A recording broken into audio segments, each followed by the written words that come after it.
الله أكبر الله أكبر الله أكبر أشهد أن لا إله إلا الله أشهد لا إله إلا الله أشهد أن لا إله إلا الله أشهد لا إله إلا الله أشهد أن محمدا رسول الله أشهد أن محمدا رسول الله حي على الصلاة حي على الصلاة حي على الفلاح حي على الفلاح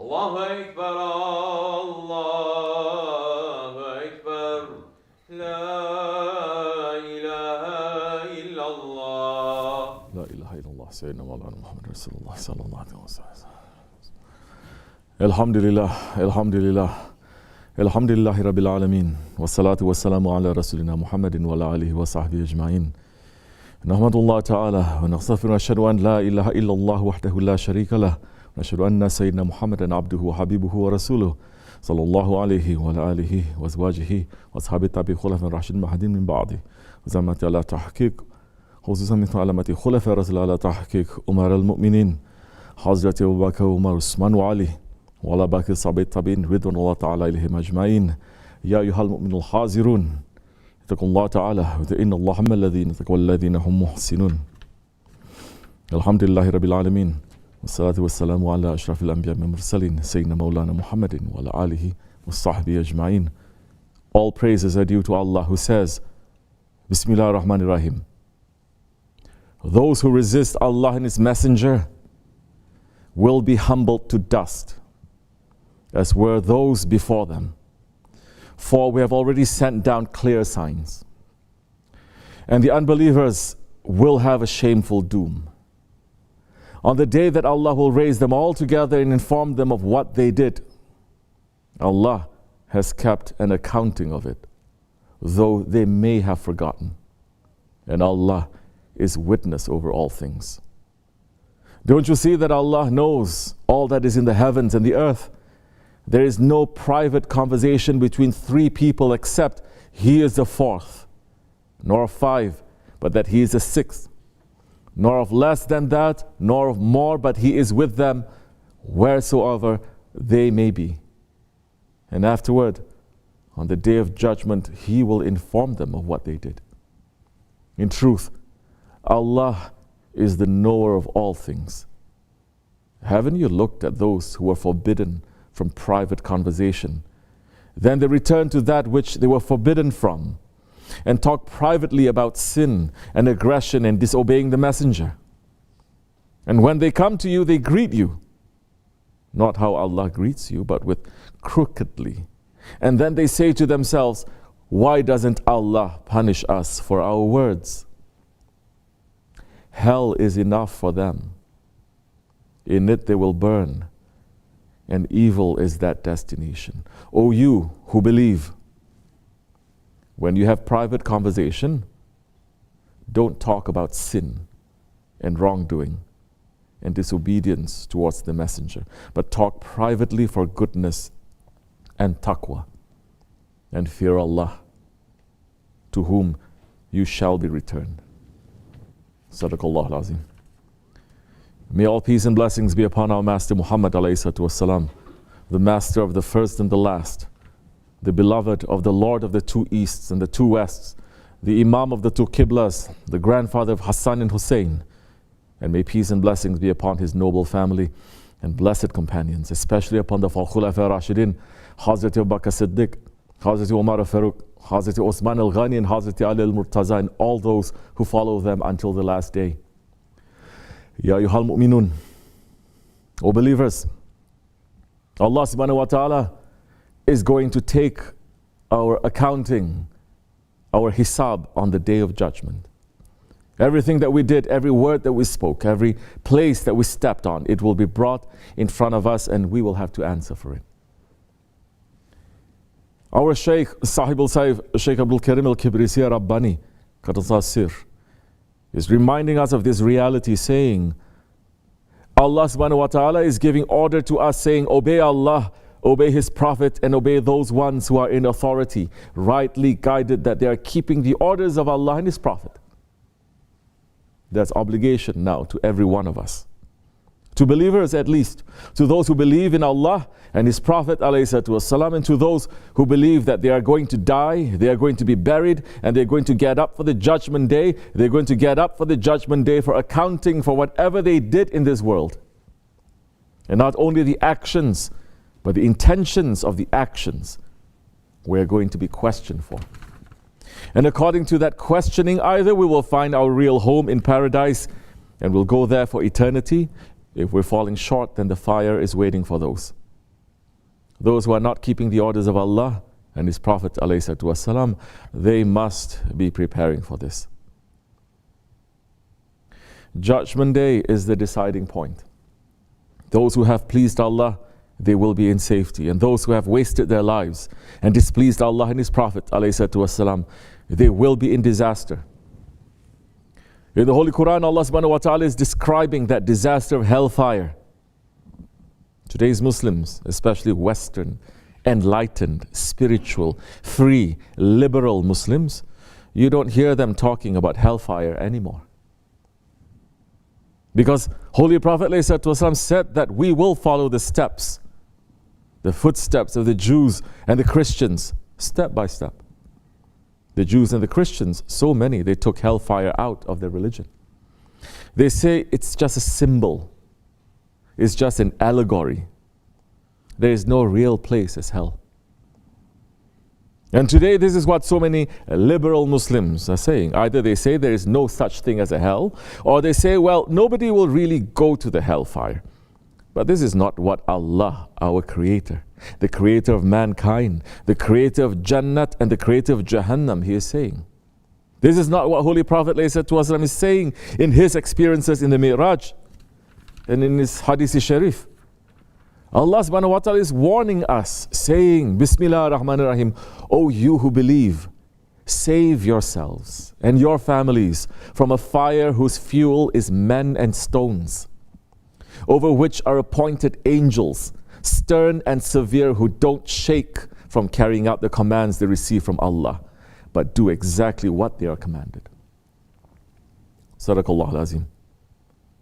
And Allah subhanahu wa ta'ala is describing hellfire, saying, Bismillah ar-Rahman ar-Rahim, what will make you understand what hellfire is? It doesn't let anything remain. And it doesn't leave anything alone. It shrivels man up. Above it are 19 angels. And also He Jalla wa Ala is saying, Bismillah ar-Rahman ar-Rahim, indeed, those who disbelieve in our signs, we will drive them into a fire. Every time their skins are burned through, we will replace them with other skins, so that they might taste the punishment. Indeed, Allah is ever exalted in might and wise. Poured upon their heads will be scalding water, by which is melted that which is within their bellies and their skins. Sadaqallahu al-Azim. The Holy Prophet ﷺ and his Sahaba Kiram, they took these verses very seriously. When Hazrat Abu Hurairah was about to pass away, he started crying. When he was asked why, he said, I'm weeping because I have a long journey to cover and very little supplies with me. In the morning I found myself at a hill that leads to both paradise and to hell, and I don't know which way I will be taken. Once Holy Prophet ﷺ passed by a Sahabi who was crying after Tahajjud and asked him why he was crying. The Sahabi said, I'm crying to Allah for protection from hellfire. Holy Prophet ﷺ told him, today you made the angels to cry. And when Hazrat Abdullah ibn Rawaha radiallahu anh was about to pass away, he was crying and his wife began to cry. He asked her, why are you crying? And she answered, whatever is making you cry is making me cry. He said, I am crying because I know I have to cross the bridge of Sirat, and I don't know if I will cross safely or fall into Jahannam. These were the Sahaba Kiram. They are the stars that have been placed in the sky of guidance that we should follow. So with that fear, what did they do? With that fear, what did they do? Did they just sit and cry and sit and pray? They were moved to action. They moved to run for Allah and His Prophet's pleasure. Because hell, it is the Allah's displeasure. Because they knew that the only safety was to live and to die for Allah, the Sahaba Kiram passed down that way of living. And it came to us through the awliya Allah. Sahib al-Saif is saying, Holy Prophet ﷺ is saying, the life of my nation on this earth is between 60 and 70 years. You check yourselves. Put your accounting in front of you. Look how you lived your life after the maturity age. Look what you did, where you ran, how you lived, and why you lived. And if you still have the luxury to run wild, to say, I do as I like, or to run after this world, or to run after your lower self's desires, or to accept the orders from your ego, then you are free. The road is about to finish, to come out from the other side. The breath of life that is given to mankind is counted. 24,000 are given to you daily. Today's people don't know how to take the air in too, shortening their lives. Because there is no ibadat, shortening your lives. Because of not believing in Allah and His Prophet ﷺ correctly, shortening your lives. And the life is short, and before accomplishing your mission, you may find that Azrael is standing in front of you. Leave everything aside. Advice to you and to me. Leave everything else. Be busy with yourself. Do a favor to yourself. Be busy with yourself. Fix yourself before Azrael is coming. The tricks and the traps of this dunya, if you are busy with this dunya, then you are not accepting Shaykh. Then you are not accepting the Prophet ﷺ. Then you are not accepting Allah subhanahu wa ta'ala. You are just accepting your own ego. You are saying something but living some other lifestyle. This is not what Allah wants from us. Allah subhanahu wa ta'ala sent 124,000 prophets. He sent books. He sent so many awliyas to us to teach us how to live, how to keep ourselves on the Siratul Mustaqim, and how to go out from this world that way. If we keep that, we will be the winner. If not, there are two doors going out from this dunya. Either the door of rahmat, mercy, or the door of curse. If you don't know how to live, if you don't stand on the Siratul Mustaqim, you cannot be reaching to the door of rahmat because you are choosing another road. Dunya road is leading people to the door of curse. Alhamdulillah that Allah subhanahu wa ta'ala has given us a murshid that is guiding us to the door of safety. We are in the way of Allah's friends. Our Shaykh is showing us how to reach to Allah's pleasure and to run from Allah's anger. The inheritor of Qutb Osman Effendi, Hazrat Ismail Haqqi Bursevi, is saying, I saw a disaster in Halwat and Uzlat that leads to fame. I have reached to Hazrati Mawla by Hizmat and Sohbat. Hizmat and Sohbat. These are the vehicles that transport a person to safety. A service and holy association. It is not really just through study. It is not even through just making blind ibadat. It is through putting your ego down and doing things selflessly for others, as the Sahabi Kiram were doing. They were not just pulling themselves into the masjid and making ibadat. They were sacrificing everything, themselves, their families, their wealth, for the pleasure of Allah and for the pleasure of the Holy Prophet ﷺ.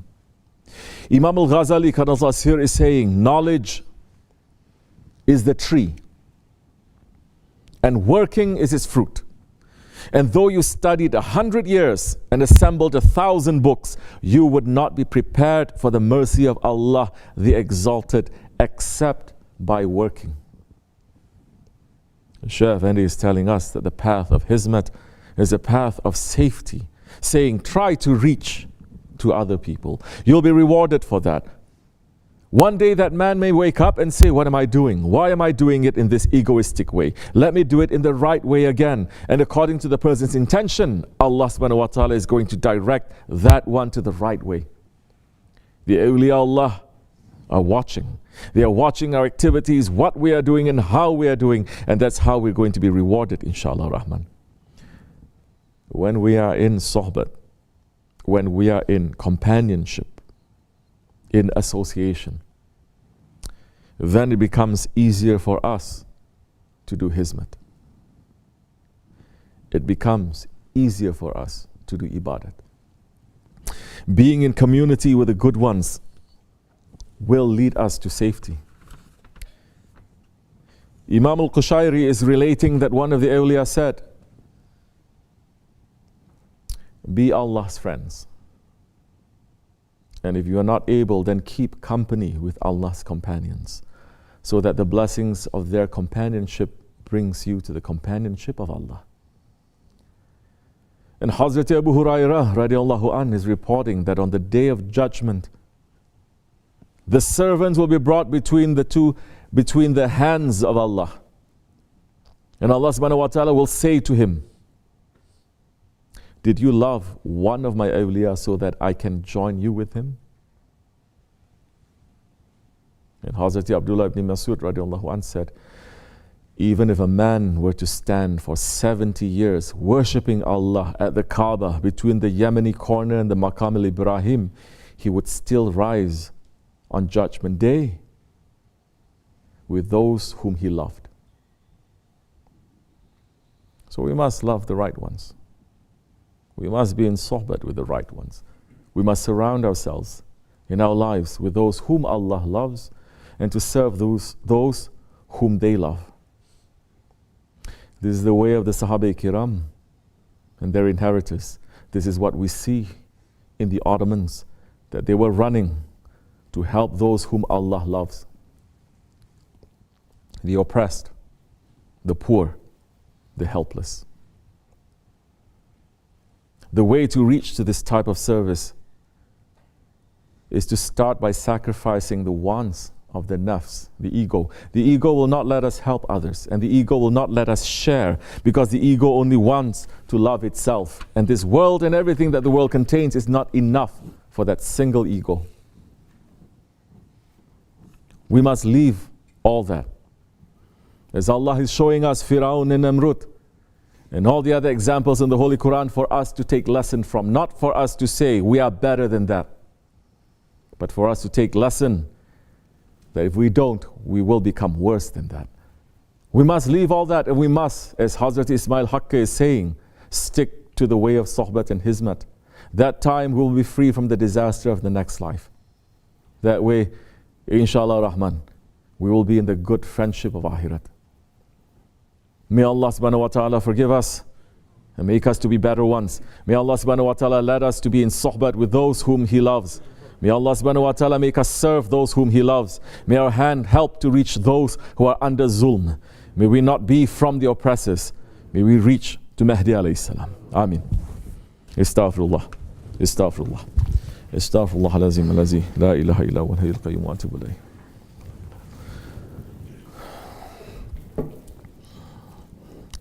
لا إله إلا الله وحده لا شريك له له الملك والحمد لله كل شيء قدير لا إله إلا الله وحده لا شريك له الملك والحمد لله كل شيء قدير لا إله إلا الله وحده لا شريك له الملك والحمد لله لا إله إلا أنت سبحانك إني كنت من الظالمين لا إله إلا أنت سبحانك لا إله إلا أنت سبحانك سبوح قدوس ربنا رب الملائكة سبوح قدوس ربنا رب الملائكة سبوح قدوس ربنا رب الملائكة إن دين عند الله الإسلام قام الصلاة الله أكبر الله أكبر الله أكبر الله أكبر أشهد أن لا إله إلا الله أشهد أن لا إله إلا الله أشهد أن محمدا رسول الله أشهد أن محمدا رسول الله حي على الصلاة حي على الصلاة حي على الفلاح حي على الفلاح قد قام الصلاة قد قام الصلاة الله أكبر لا إله إلا الله رسول الله صلى الله عليه وسلم